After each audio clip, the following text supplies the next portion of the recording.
The Hawks lose 3-2 in the shootout to Kelly Sutherland. We'll talk about it next on CHGO Blackhawks.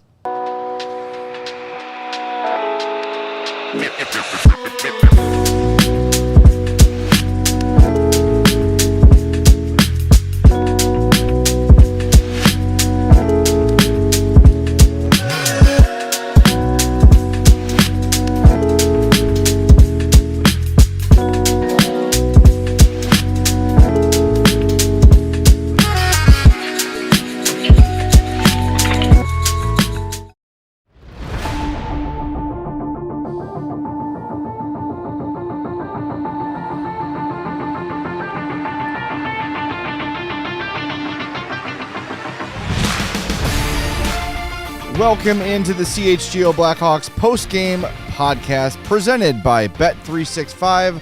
Download the Bet365 app. Use our code CHGO365 when you sign up. Whatever the moment, it's never ordinary at Bet365.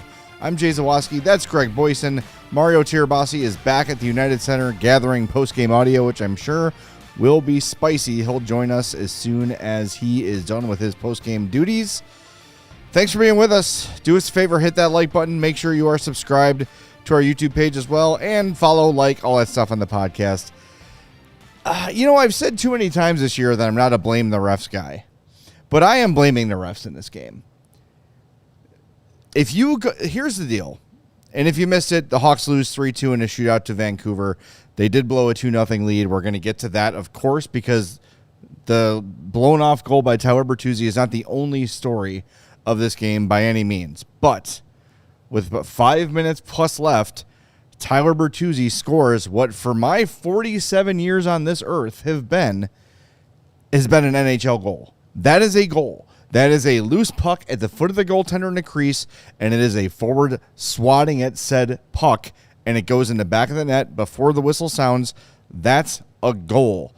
And if you want verification on whether it was a goal or not, just go through hockey Twitter. Not even Blackhawks Twitter. Just hockey Twitter in general. I retweeted a Leafs fan named Leafs Forever that said the Blackhawks got screwed. Our buddy DJ Bean from What Chaos saying that's an absolutely ridiculous call. Everyone who saw that play knew it was wrong. It was reviewed. They withheld the wrong call. And then, because of the blown review, the Hawks get a penalty kill. Absolutely asinine. 23,000 people did not pay to go watch Kelly Sutherland and Furman South. What a terrible name, Furman South. Isn't that an album by the band? Sounds like a... Never mind. I'm not going to... Sounds like something you get when you don't towel yourself off. Yes. It's just... It's ridiculous. It is absolutely ridiculous. Then, after they kill that penalty, Connor Bedard pulls down 6'8", 225 Tyler Myers. Obliterated him. The giraffe falls down, and it's another penalty kill for the Hawks. This was insulting, and the Hawks got robbed. Jeff Blashill has every reason to be enraged, as every Blackhawks player has the right to be enraged after this one. Terrible. This is why I hate replay in all sports. Yeah. It's good in theory, but it's ruining the freaking game. Nobody knows what offsides is anymore. Nobody has a clue what goaltender interference is anymore. Here's the thing. If you call goaltender interference on the ice and then you review it and you say you're upholding it, you need to say why you're upholding it. Don't say we're upholding it. Tell us why that was goalie interference. How so? Because it wasn't. It was absolutely not. He hit the puck. The puck was under his skate. He hit the puck. Well, and the puck went in the net. And Darren Pang said it I think before overtime started. If Lankinen is on his knees and it's under his knees and it's whacked free, that's different. He's sitting down on the ice. It's at the edge of his skate, and Bertuzzi just pops it in. That's how goals... And I think Bertuzzi actually went out of his way... And this is not like him. He went out of his way to avoid contact with the goalie and only hit the puck. There was no... Right. And we've seen this before, too, where a puck's loose to the goalie's foot and they shove like a snow shovel. And he wasn't in the... That's not what it was. He wasn't in the crease. No. You know, usually if you go in the crease on your own volition, they're going to wave a goal off. But he wasn't in the crease. No. There was just... That was a goal. And they took it off the board. And you know what? Good for the Blackhawks. This team killing off that penalty. Last year's team would have fallen apart long before that. Yeah. Good for them killing off the crummy Bedard holding call. Yep. A play that happens 53 times a game, but then they wait till Constantly. 2 minutes to go in a tie game to actually call it. Okay, whatever. I mean, Yeah. the Blackhawks have the most penalty minutes in the league, so they're not going to get the benefit of the doubt. But some of that has been on awful calls. Yeah. You know, and whatever. A game where you have zooming out, big picture, and what's more frustrating because everybody, I wasn't on your post-game show Wednesday, but I'm sure you guys talked a lot about it. Everybody's talking about, are the expectations going up after that big St. Louis win? Well, if the expectations are going up, you should be frustrated that you lose a game on home ice you had a 2-0 lead in. 100%. A game that you had a 2-0 lead against a team that played last night against the Dallas Stars, and you have a 2-0 lead in your own building, and it comes down to a blown ref call, the game should never got to the situation where a blown ref call can cost you the game. Right. So the Blackhawks need to find a way to get another goal there. You know, the Canucks, credit to them, second straight night on the road where they were down 2-0. They were down 2-0 to Dallas last night after the first period and won that game. They are a gritty vet team. They've got a coach, you know, the new coach, different systems, but their 2 goals were nothing pretty. 2 guys muscling their way to the front of the net. DeBrusk doing what he does, why he gets paid big bucks on the power play. Can't clear him out of the net. Easy tap and goal. Second play is to someone nice, great power move to the net, got inside position, scored a goal. Nothing fancy, nothing pretty. And the Hawks outplayed them that entire second period. Except for if you look at the numbers, they outshot them, they outchanced them, but the Canucks cashed in on their 2 best chances. They hit a couple posts that period too. Yeah. I will say, while the numbers bear out a decent second for the Hawks, they were very sloppy. They looked like the team who had played last night. The first period was great. They were absolutely dominating the first period. Led to nothing. They come out for the second. I'm like, what is this? It's totally different from what we saw. But they still, like you said, had the advantage in shots and scoring chances and everything. It's just what irritates me, aside from the blown lead, is like this was an opportunity for the Hawks. You have that big win over St. Louis, and you have a 2-0 lead, and you've got all the momentum. This is the sort of thing, though, with a young team, you're going to see it. You're going to see these sort of things. But I said when the goal was waved off, like this is the sort of team that would typically probably like over the last couple of years just completely fall apart, right? It would just be complete chaos. They wouldn't be in the game. The game would have ended in a heartbeat because they'd just be so disheartened. I like the fact that they fought. I like the fact that they battled back. And look, is this a playoff team? No. So if we want to look at this positively, is this the sort of thing that can rally a team? Maybe. Yeah, Maybe it's the us against the world mentality has worked for a lot of teams. It matters. And Blashill's the kind of guy who will enforce that message. I know Tyler Bertuzzi spoke post-game. How long is this, Sean? Do we have time to play it, or should we wait 40? Oh, yeah. Let's fire up Tyler Bertuzzi. I want to hear what he has to say after this one. This is courtesy of Mario's phone. What was your perspective on the literal goal? I won't comment. I'll probably get fined. So I think it was not that great of a call. But I think. What did you guys think of what you were able to do for most of this game, though, as far as In the first, we were really good, and then kind of we had a good start to the second, and after that, we kind of fell off. I don't know. We lost energy. We lost our connection. We weren't being direct and simple, and we kind of lost the game for ourselves. How do you feel about the team performance, overall, after that? You feel like in the third period with the penalty kills and everything? Yeah, I mean, our kill is great. It's been great all year. They kept us in games. Our power play needs to be better. We need to start scoring and give ourselves more of a chance. But PK's been good.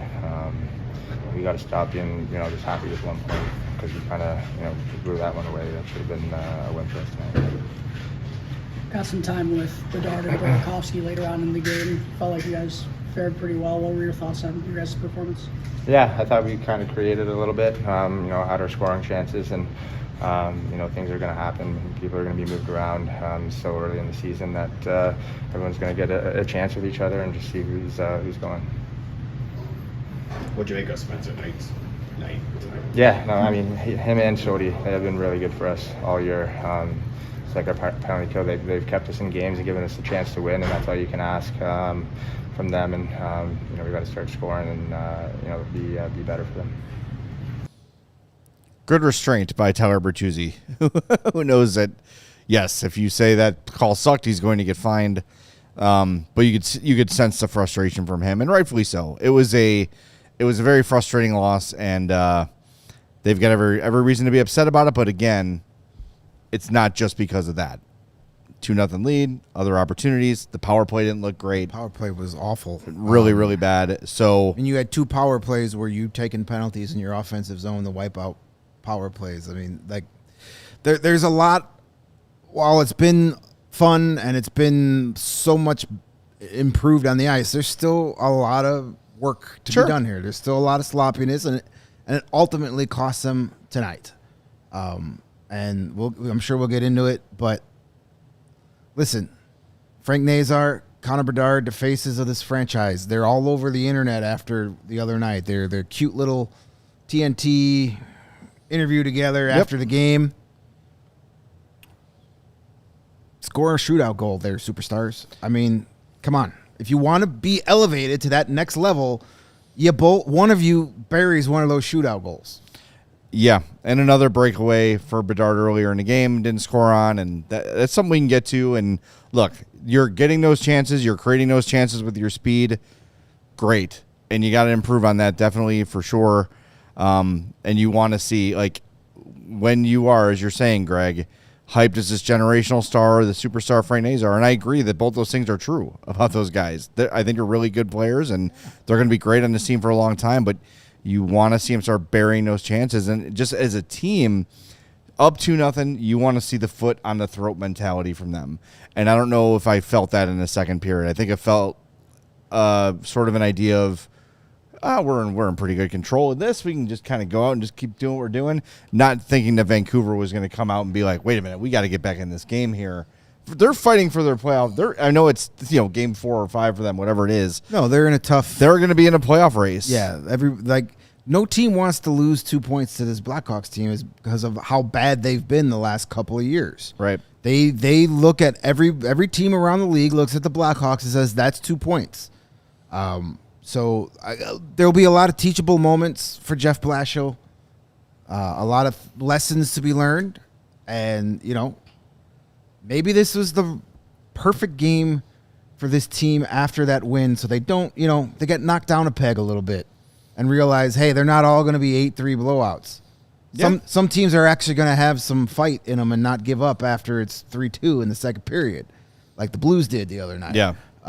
So, maybe it was a good, game to follow up that game. We're like, hey, we got to work every single night. Yeah, it felt like it. The 8-3 game, you're feeling great.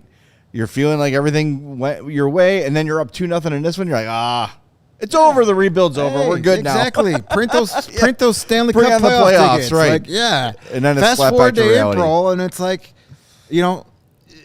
sometimes, especially a young team, needs to be taken back to reality a little bit. And maybe they're going to get a dose of that tonight.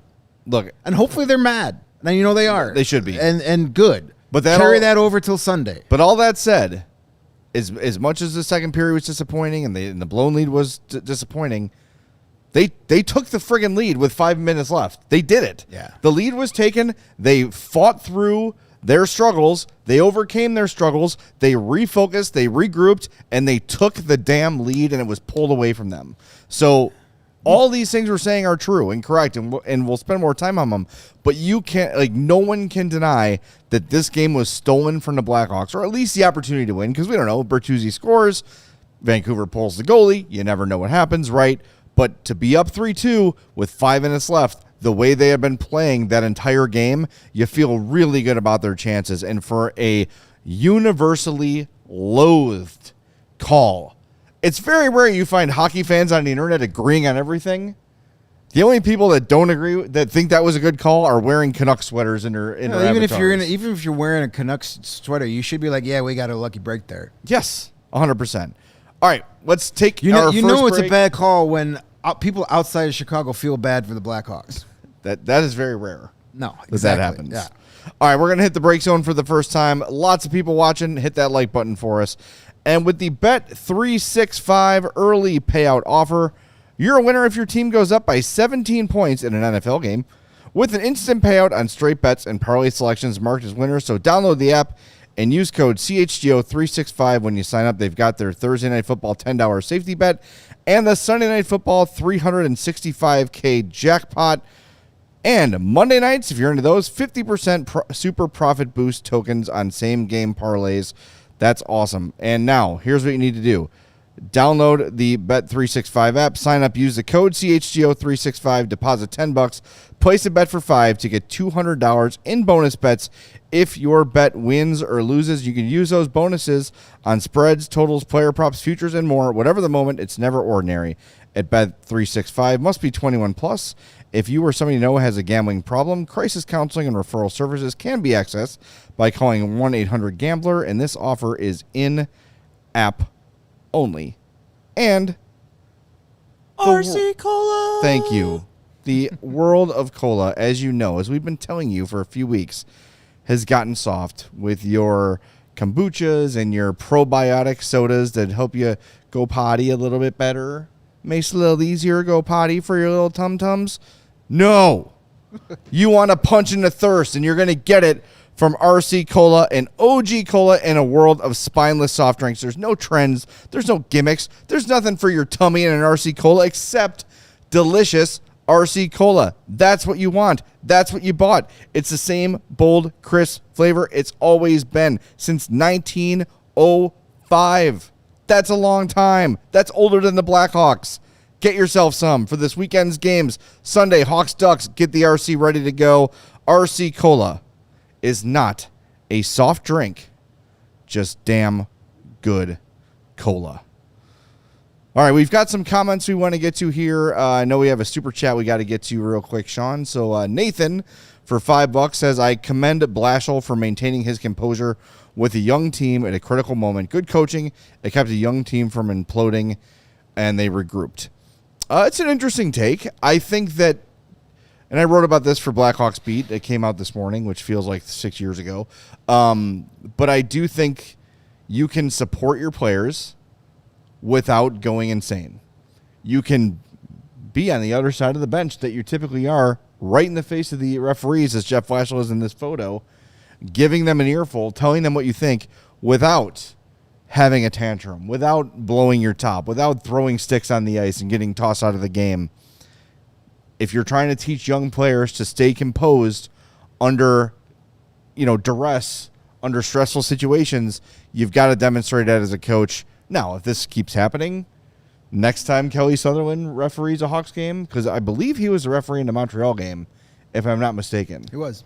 So then maybe just maybe, if you're seeing this for the third time this season, another thing like tonight, then maybe it's time to blow your top a little bit. Or maybe it's the next time you see him in pregame warmups, you call him over the bench and say, "Listen, Dick, yeah, we're fully aware. We're not having this again." Yeah. I mean, again, this is why I wish the NHL, the refs would have to fully explain why they're upholding a call or overturning a call. Or in a game like tonight, the media should be able to request talking to the referee after a game if so choose.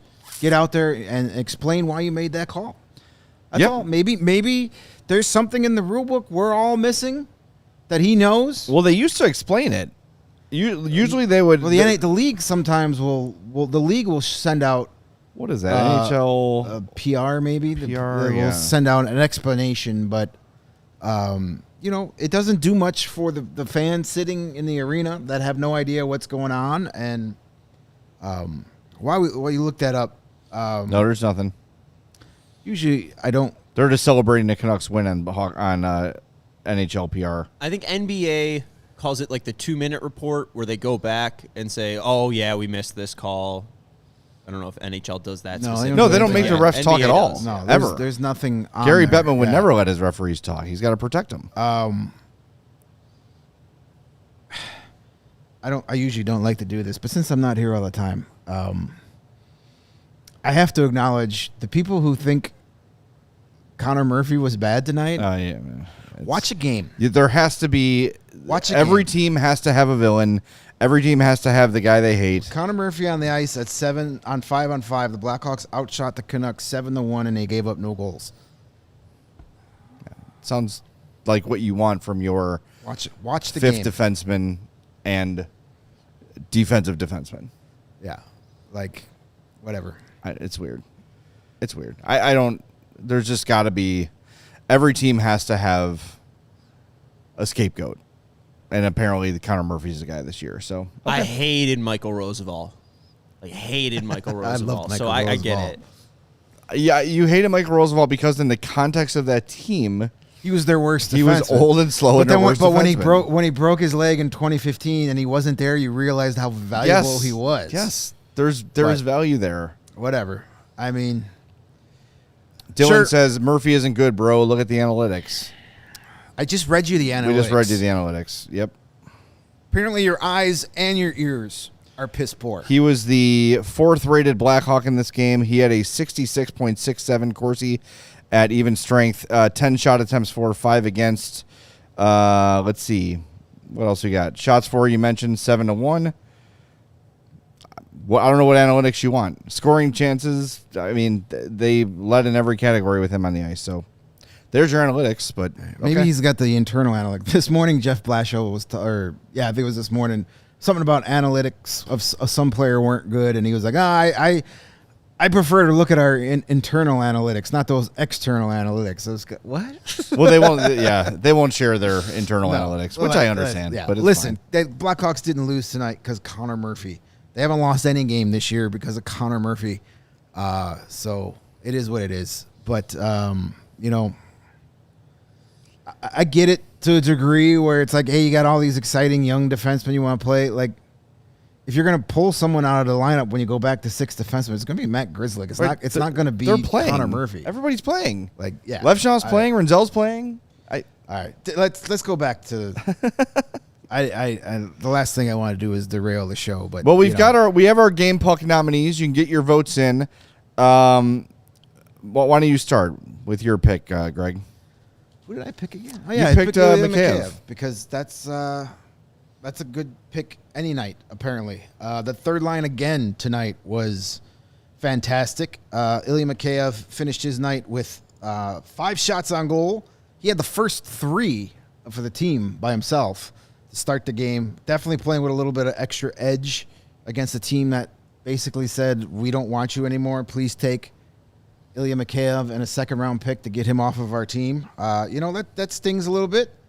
But another great game for him. He's just been fantastic. That line of Dickinson, Donato, Mikheyev, again, 3rd straight game. They've been dominant. Really good. And It's not just defensive. I mean, because they're so good defensively, they've been playing a ton of time in the offensive zone, setting the example for the rest of the team where good defense leads to lots of offense. 100%. And that's the stop the bleeding line. Yep. When things are derailing, they're on the ice. I went with Tyler Bertuzzi.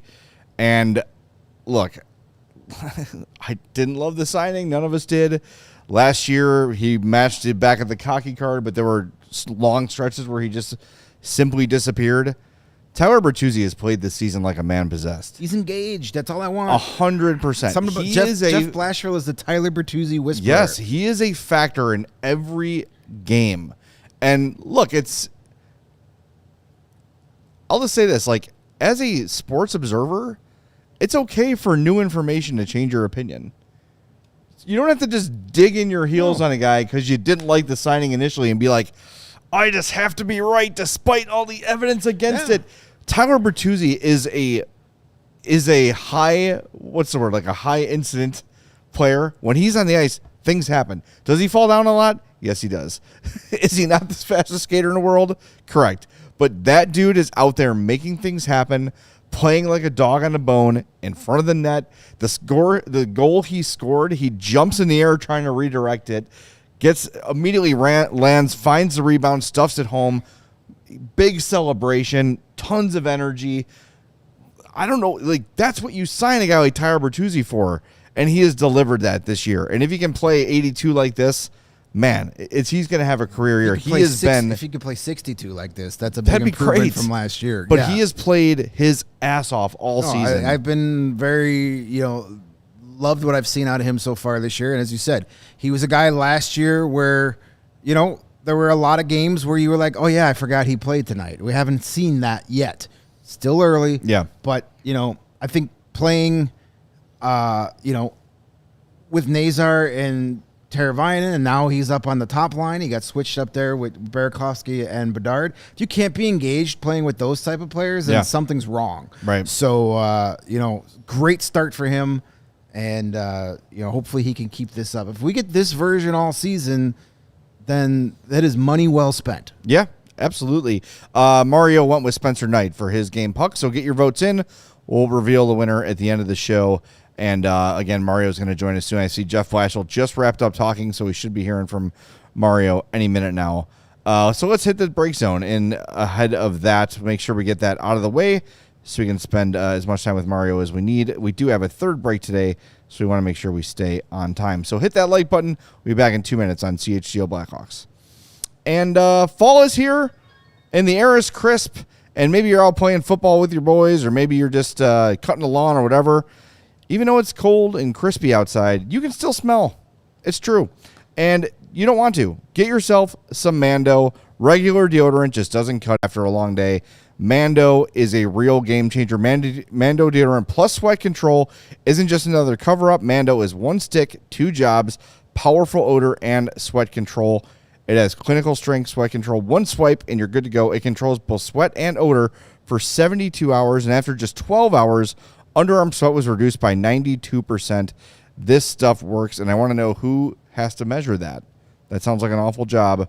Shout out to the people at Mando. The Mando starter pack is perfect for new customers. It comes with a solid stick deodorant, cream tube deodorant, 2 free products of your choice like the mini body wash and deodorant wipes, and free shipping.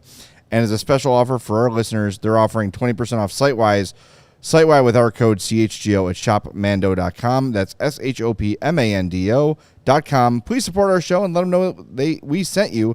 Mando's got you covered with deodorant plus sweat control. Say goodbye to sweat stains and hello to long-lasting freshness.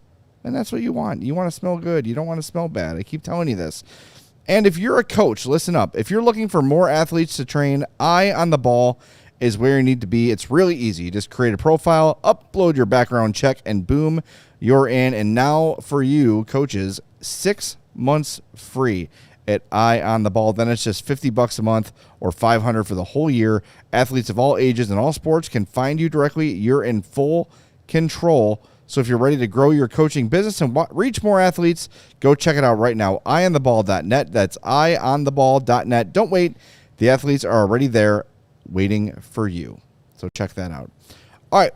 With that, we're going to head to the United Center and welcome in Mario Tirabassi, who was in the locker room postgame and took in what Jeff Blashill had to say. Mario, I'm sure we had a very frustrated Hawks locker room after this one. Yeah, it was a game that was clearly there for the taking for them. Sentiments from Tyler Bertuzzi, Connor Murphy, and Jeff Blashill after the game all were pretty uniform that they let a point slip away in this one. Vancouver was on night 2 of back-to-backs. Clearly they looked tired in the first period, and things just slipped away from the Hawks. They slipped out of their structure. They didn't have great puck possession. You get into penalty trouble.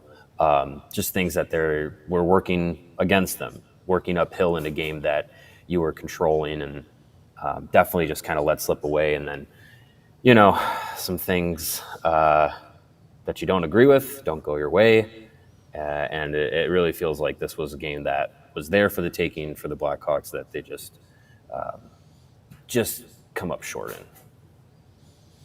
Yeah, I mean, extra frustrating because despite Greg and I have been talking about it, this is not fully on the referees, but good to see them when things started slipping away from them, that they were able to regather it and get back and seemingly take the lead. Last year, 2 years ago, as soon as that 2-0 lead was blown, final score would have been 5-2, 6-2, and it would have been, they would have been left out of the building. I like that they fought back, but it's extra painful that they had, after all that, taken a lead and then had it denied from them. It's just a really frustrating night.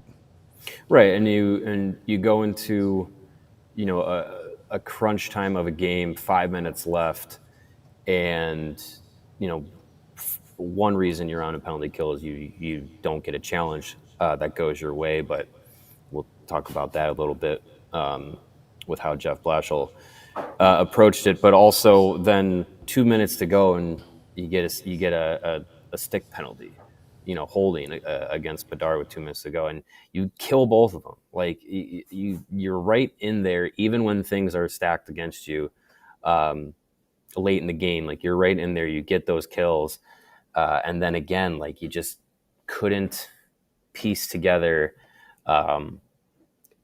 enough of a solid string of possession, or getting out of your own zone in overtime, which is a challenge in and of itself. Late in the game, only 3 guys out there, guys get tired, but still, it's just like that extra step just wasn't there. But yeah, I mean, like you said, though, like this is a game that they were right there in it, even when things started unraveling. Like they didn't completely, fall out of control and let things snowball. Like you still come away with 1 point, which I know that's a moral victory, but I mean, it's better than 0, which I think in previous seasons, a game like this might have ended in regulation with the Hawks coming up short. So it's still progress. It's still baby steps, but you want more from this effort. Well, we were talking too, like, if you want to take a silver lining away from this game, aside from the point, aside from the battle back when you blew the lead, maybe this is the sort of thing that can bring a team together, where it's, hey, one game we have 10 penalties, this game we get screwed penalty wise, so it's us against the world. We're going to unite. Did you sense any of that in the room after the game at all?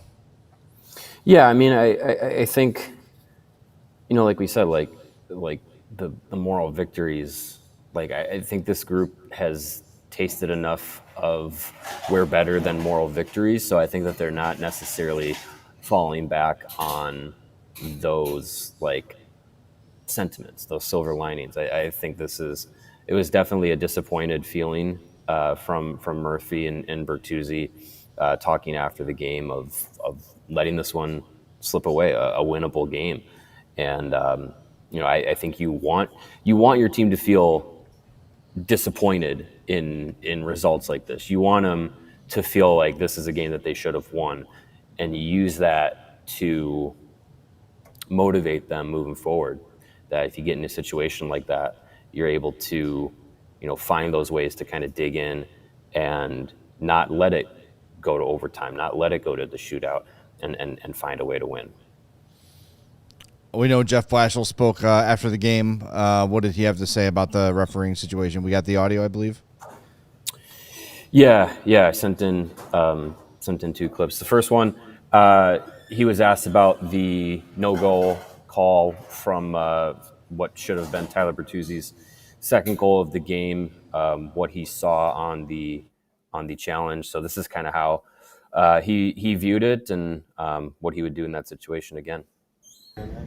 Yeah, I was, well, first off, I'd say I'd challenge again 10 out of 10. Now, maybe, I haven't got an explanation yet for why it wasn't overturned, so maybe when I hear that, that'll change my mind. I think when you look to the league, if you don't push the goalie's pad in, it's generally a goal, so I'm not sure, but I'll wait to hear.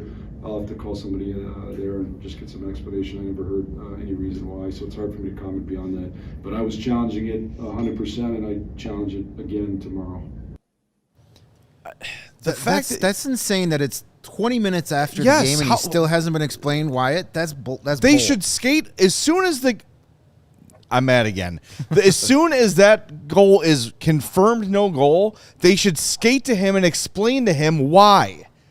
That is ass. That is Or at horrible. the very least, when the game is over, hey, yeah, they take need to him go into the aside. coach's office and say, this is why we made that call. The fact that it's 20 minutes after the game and he still has no idea why the explanation, that's garbage. See, absolute garbage. And this is the sort I know it's a post-game show. But that's a league thing. But you're trying to grow this sport.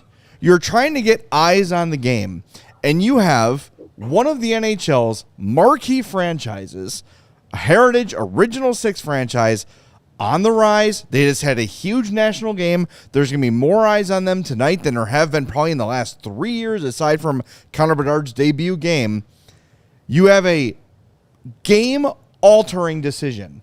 There's no explanation offered to the fans in the building, to the fans watching on TV, and now 20 minutes after the game ends, you don't tell the coach why the goal didn't count? What are we doing? I understand that Gary Bettman is so concerned about protecting his precious referees. They never have to face the music. They never have to answer a question. By protecting your referees, you are screwing your fans, you are screwing your players, and you are screwing your coaches. And update to Gary Bettman, no one is turning on an NHL game to watch your referees referee. No one. Someone in the chat said it was GOS. Says, I really, really wish I could watch an NHL game and say at the end of it, the refs officiated a good one. Feels like it's been a while. Yes, because every damn game, there's something that makes no sense and is not explained and is not clear. You said at the start of the show, no one knows what offsides is anymore. Nope. No one knows the goaltender interference is. Did anyone forget Spencer Knight got his ass run over in this game where he was laying on his back? They blew the play dead. No call. Nothing. He get run over like Brian Urlacher by Jerome Bettis. Remember that? I do remember that. That was bad. Remember? But there's nothing there. Fine. Okay. But now Tyler Bertuzzi takes a whack at a goalie pad and it's interference? What are we talking about? That's been part of the issue from day one is there's no consistency because there's no clear defined rule of goalie interference. It's left to the interpretation by every different ref who has a different interpretation of the same rule. I just don't know how you can be someone who is paid by the NHL. You have NHL on your paycheck. You have NHL on your sleeve, which means you've probably watched hockey for a while. And you look at that Tyler Bertuzzi play and you go, no, that's not a goal. That's axe to grind stuff. That is, I am screwing this team stuff. I'm sorry. No one in the world looked at that and said, oh, that's no goal. What? No one. Yeah, I don't know. No one had that inclination. I don't know if you can file an official complaint with the league on a referee, but the Blackhawks should have that ready to go. It's just a big flaming bag of poop on his doorstep. Yeah, I mean, you could go that way. That don't put it out with your boots, Kelly. No, I think we're at the stage in the NHL season where, and I don't know if any other team has run into this situation, this problem as much as the Blackhawks have through 6 games. But I think we're running into the time frame in which the league officials will get an email from the league office and it'll say, "Hey guys, cool it with the penalties there." I think that usually comes about 2 weeks into the season. So the Blackhawks will probably benefit once that email is sent. But actually got a I don't know if they just didn't explain it to Blashill, but Connor Murphy said that he got a bit of an explanation from it. So this is what Murphy had regarding the no goal call from his perspective here. When we were challenged, I thought it was gonna be counted. I like that we challenged it. It seemed like the refs, Kelly's explanation to me was that the puck was partially covered, so they looked at that as a dead puck, even though the whistle still wasn't blown. So I understand the ruling, but more, I've just seen a lot of goals in this league, even against as a D-man, you're battling and your goalie's got it half under equipment and a guy just gives him a poke and the puck goes in. I didn't see their goalie's pad go in, it was more the puck first, so I thought it easily could have been counted the other way too, but you just don't know sometimes you get called what the ref sees going one way or the other. Calling that a dead puck is insane because that puck was stuck for maybe a half a second. But see, even that is that's a BS explanation, because the reason it wasn't allowed is they said goaltender Right, that's not interference. goalie interference. If he said I lost sight of the puck and blew my whistle, that happens. It sucks when it happens, but at least it's like, hey, I am instructed if I lose sight of the puck, blow the whistle.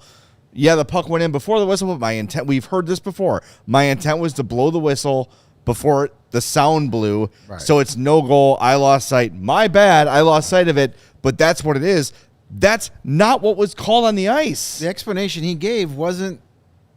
They said goaltender interference. Literally says that wasn't goaltender interference. Then I don't. I that's why when we get these reviews, I no longer try to predict what they're going to call, because I'm never right, because there's no consistency. No, it makes I'm looking forward to hearing what a guy like Elliot Friedman, who hates goalie interference with a passion, what he has to say about this, because he's not in the crease. He makes no contact with Lankinen. No, not at all. How does he prevent him from making a save? That's what goalie interference is, preventing a goalie from making a save. He doesn't prevent him from making a save. This is the first time that Lankinen somewhat has it like covered, you'd assume. Is that puck's like on that red line, and I would assume that they're saying that's covered from his pad. Yes, but again, if they say we saw it covered and we blew it dead too quickly, right? That's on us. That's not goalie We just missed it. That's not goaltender interference, and that's what they said on the ice. That's not what the review was for. They said the goal was not allowed because of goaltender interference. It doesn't make a lot of sense. And now I'm more pissed. Well, I didn't think that was possible. Well, I mean, I guess my thought is, like, if it was called off for goaltender interference, and then wouldn't that not be challengeable? Because it wasn't. They just said, didn't they say it's no goal? Yeah, because they challenged goaltender interference. And then they came back and they huddled up and said it was because of goalie interference, and then they were able to challenge it. And then they announced the Blackhawks are challenging if there was goaltender interference on the play. When they first did it, they just waved it off and didn't say why. Then they huddled up, and then they said no goal due to goaltender interference, and that made it a challengeable play. Yeah. I don't get it. It's extremely frustrating. I don't know. I don't know where you go from here, because it's not like this is a isolated incident. Goaltender interference, challenging plays, what is and is not a goal. Like, it's been a problem for years, and there's no solution. It's just, you just live with it. You just live with the unpredictability of whose judgment you're going off of. Even when you go to a review to, you go to the room in Toronto, it's never consistent. It's not uniform. It's not by the book. It's flip a coin, honestly. Well, and look, like, I know, Greg, you said earlier in the show you hate replay in sports, and I get it, but like, you look at the NFL, who will they could zoom in on every blade of grass, see if the ball was under control. Did it hit the ground? But they get it right, and they explain it, and then the refs have to talk about it. It's the NHL, and again, it's a different game with different rules, understandable. But like, the fact that it has not been, and that Connor Murphy has a different explanation than what was explained on the ice, and then Jeff Blashill has no explanation at all. It's a clown show, and these are the sort of things that, as NHL fans or people who are like, someone in our chat said, checking out my first Hawks game ever. That sucked. Like, you're trying to grow an audience here. You don't want your customers to leave frustrated and feel like it was an like if they lose because Quinn Hughes snipes one with 2 minutes to go, you're like, damn, man, that one got away from them. This is a really crappy way to leave as a fan when you feel like your team got robbed. And everybody knows it. Everybody knows it.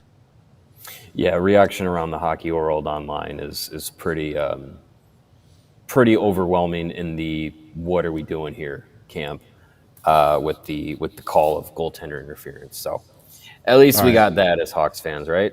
Yeah. All right, we got to hit the break zone one more time. We are loaded up on breaks tonight. We'll be back with more with Mario Tirabassi next on CHGO Blackhawks. And at Ray Auto Chevy, they've got deals sweeter than candy this Halloween at Ray Chevrolet in Fox Lake. Come in today to shop the No Tricks, Just Treats sales event and drive home with 0% financing, $0 down with no payments until 2026, and 0 hidden fees on new Chevy models. With one of Chicagoland's largest Chevy inventories, you're sure to find the perfect vehicle for you.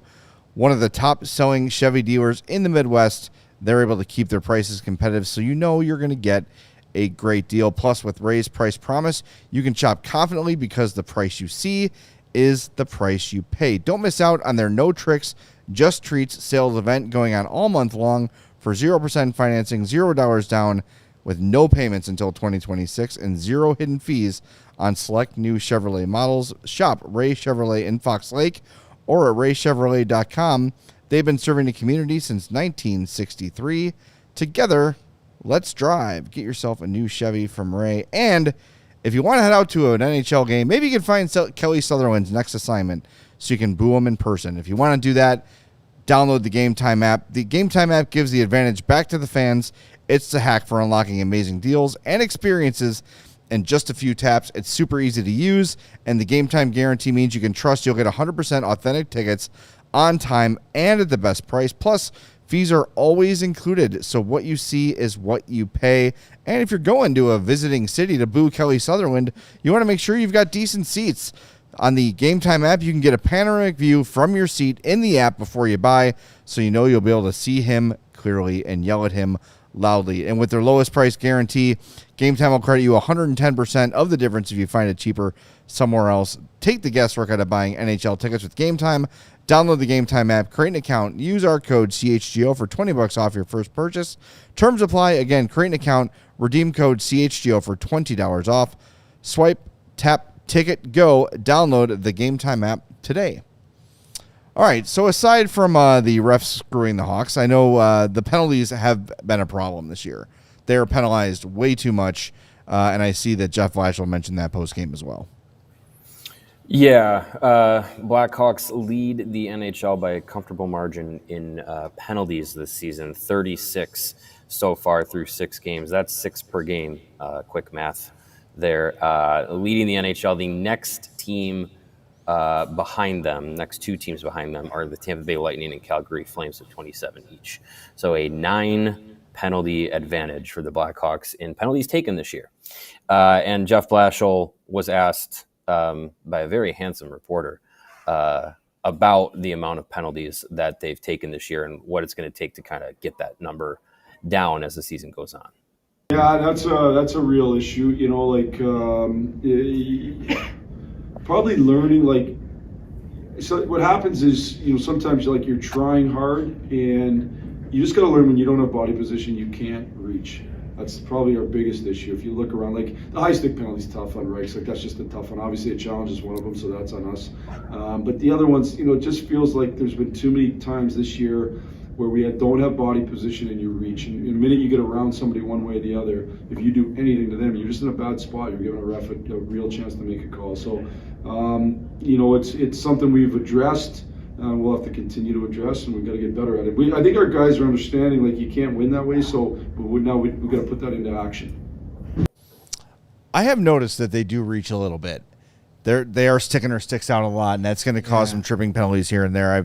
Nazar, and I will say Nazar is always in like relentless pursuit of the puck, but sometimes he will let his stick get out of control when it happens. And you know, we've seen Connor sort of swat at the puck now and again too. Yeah, and I think a lot of that has to do with getting used to playing the way Jeff Blashill wants them to play. Yeah. We've heard it since day one. He wants this team to be hard on pucks. So they're doing that, but there's when you play that style, there's a real fine line of being hard on the puck and getting a hooking penalty, getting a tripping penalty, getting a holding penalty. They haven't figured out how to toe that line just yet. They'll get better as the season goes on in that department, I think. It's just they're being aggressive like their coach wants them to be. They're just being a little bit too aggressive, and they'll learn how to dial it back.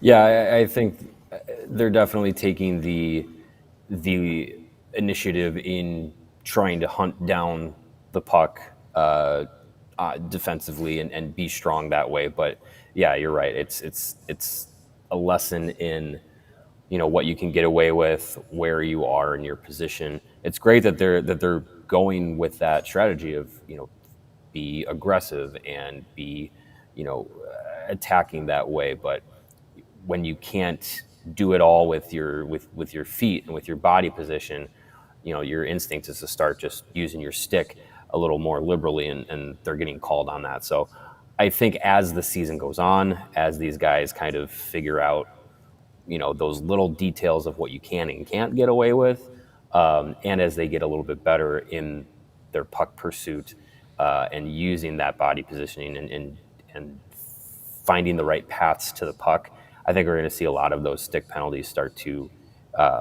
go down as the season goes on. I will say, though, looking at the penalty numbers here, that while they have taken the most penalties this season, they've also drawn the second most with 26.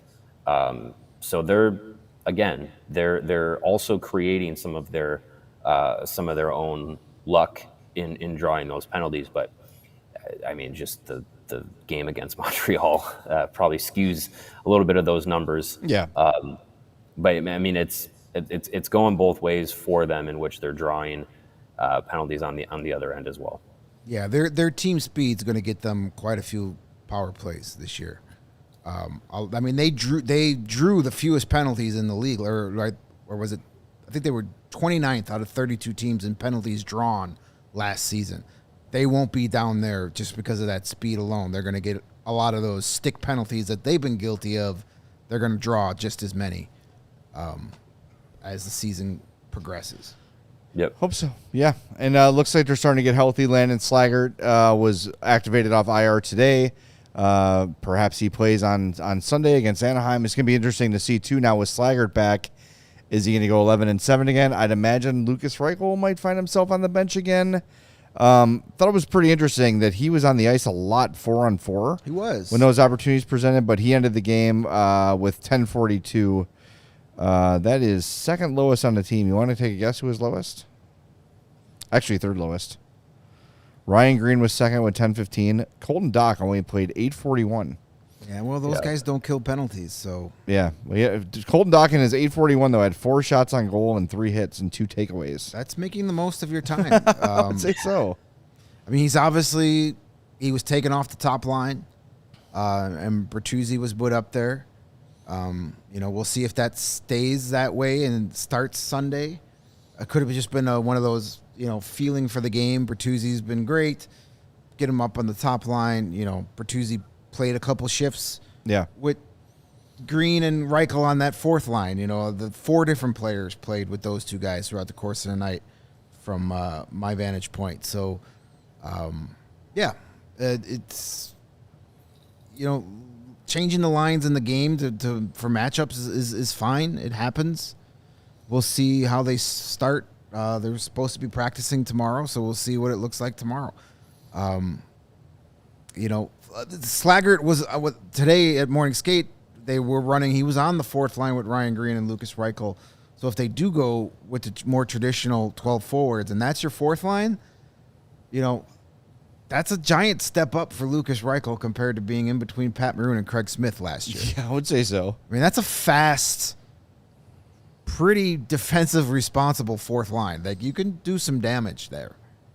Yeah, that's a fourth line that you actually throw out there and say you might surprise somebody with, putting in a goal or something like that with the speed and skill that you have there.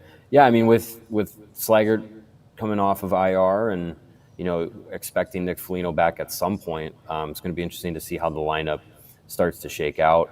I think Blashill really has liked the 11-7 rotation, but maybe eventually we see a defenseman that's been rotating through, whether it's Levshinov or Crevier or whoever, maybe gets cycled out, and then you go back to utilizing 12-6 and going from there. But at least for right now, he likes using all of his defensemen at his disposal and using that 11 forward setup to kind of change things on the fly and get different rotations out there. But yep.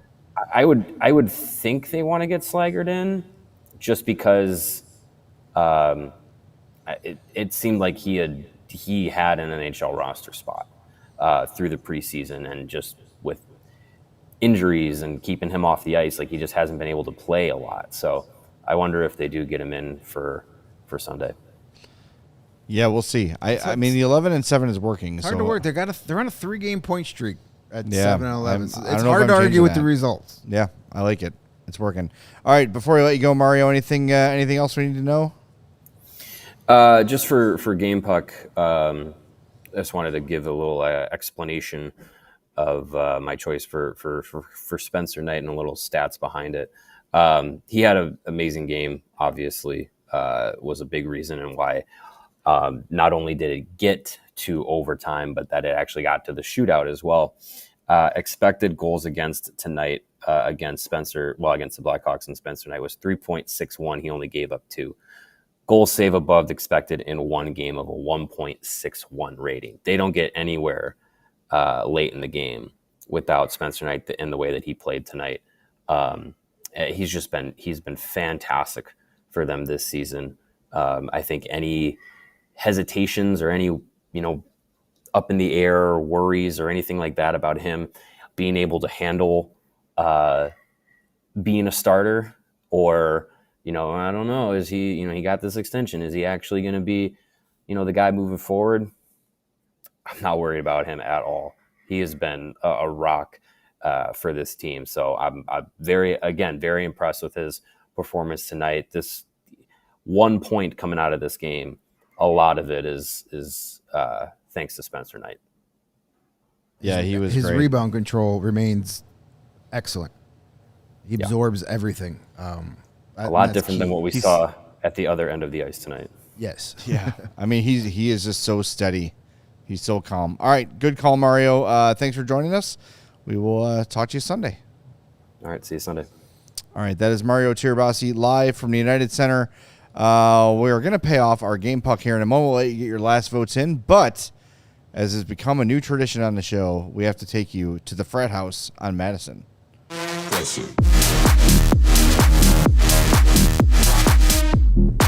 Today we're going to feature a guy we haven't talked about just yet, Sam Rinzel. In this game, ended up with an assist, 2 shots on goal, 20:56 of ice time. He also had 5 shot attempts and 2 block shots. Not his greatest game. I think he deserves some conversation here, though. There were some moments of good. There were some moments of bad. These are the things that Jeff Blashill also, when he talked about playing the 11-7, was, I got a lot of young D-men, and if one of these young D-men's having a bad game, I can dial it back for them and give it to somebody else. Didn't do that with Rinzel tonight. Didn't need to. But I want to see him on the power play a little more assertive, a little more aggressive. And I think we've seen this with Levchinov a little bit too, is sometimes the simple can be elusive for those guys because you've got time to think. And when you've got time to think, you start to think, stop. Just like use your instincts, move the puck, trust your talent, trust your ability. Overall, a solid game for Sam Rinzel. He's had better. He's had worse, but definitely I think worth the conversation today. For sure. Young defenseman, the game's still got to slow down a little bit for them. Yeah. And once it does, they'll be fine. I know we've spent a lot of the night bitching about the officiating and being frustrated with blowing a 2-goal lead. But there's still a lot of positives to take out of this. Definitely. First of all, 3-game point streak. Have not been able to say that a lot since CHGO started. Right. There haven't been a lot of 3-game point There have streaks. Would have been nice to be a 3-game win streak, but you'll take the point. 33 shots on goal tonight. 26 of those at 5-on-5. That's the second straight game they've won the 5-on-5. Decline the penalty, my friend. They've played well at 5-on-5. They outshot the Canucks 26-15 at 5-on-5 tonight. That's damn good for a team that we've talked a lot about. They're going to struggle at 5-on-5. The last 2 games they've dominated 5-on-5. Yep. So that's impressive. Second straight game they've won the face-off battle. They had 58% at the dot tonight. That's huge for this team. So lots of positives to take out. And another positive, didn't happen here, happened in Rockford. Oliver Moore, yes, 2 more goals, including the overtime, both goals in a 2-1 win over Texas. Love it. This is a guy who's got 4 goals in his last 2 games. This is a guy who said in the summer, I need to work on finishing. Well, whatever you did, it's working. Maybe teach Frank and Connor a few tricks about finishing off in overtime. Just saying. All right. Yes. Over under for Oliver Moore Thanksgiving. U.S. Thanksgiving, to be clear. Before or after, I guess, is a way to put it. I mean, they waited till after with Nazar last year. But I think a lot of that had to do with the coaching change, too. Yeah. I'll say after, but not far after. Okay. I'm going to say before. I'm going to say he's coming up before Give it a couple more weeks and see where he's at. But an impressive start for him. Good for him. He's making it tough for the Hawks to keep him down there. Yes, he is. We'll see how the next couple weeks go, with injuries, knock on wood. But it's nice to have that ace up your sleeve. Yeah. When you're ready for it. We do have another super chat here. Brandon Sikora saying Alex Vlasic needs to be on the top power play. He's the team's best D-man. He should be playing on the power play, period. Rinzel needs to watch and learn from someone. I don't know if I agree with that. I think Rinzel is, I think Rinzel is fine on the power play. Again, you envision him as your power play quarterback. He's not going to learn to be your power play quarterback by watching Alex Vlasic do it. Yeah, I mean, if you had like William Karlsson or Quinn Hughes and Eric Karlsson or Quinn Hughes or Cale Makar on your team, okay, watch those guys. Alex Vlasic is not quite your quintessential NHL power play quarterback. No, and but speaking about power play quarterbacks, we need to give a shout out to Levshinov, who the power play goal by Donato doesn't happen without his keep at that blue line. Right. It made a nice play to keep the puck in and got it over to Burakovsky, who made what a amazing play by him with the patience. Couple nice passes today. Got it through traffic for the easy goal. So credit to Artie for making that play. Yep.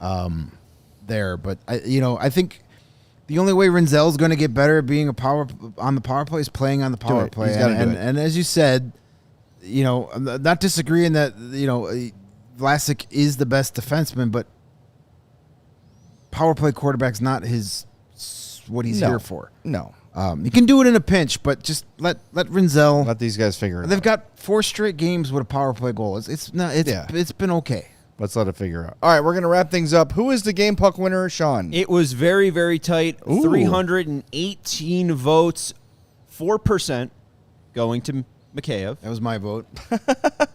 And by a hair, Spencer Knight, 49% to Tyler Bertuzzi's 47%. Wow. It was 48-48 until 3 more votes came in, giving Knight the lead. Spencer Knight was great. There's no doubt about it. Spencer Knight's burners account for the win. And Spencer Knight is running away with the game pucks. He's already got 4.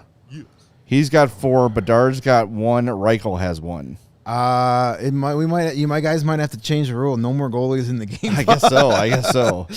All right, thanks everybody for being with us. Another huge audience tonight. We really appreciate it. If you've not done it yet, subscribe. If you've not done it yet, hit that like button. We will talk to you Sunday after Hawks and Ducks on the CHGO Blackhawks podcast. We all silly like the mayor.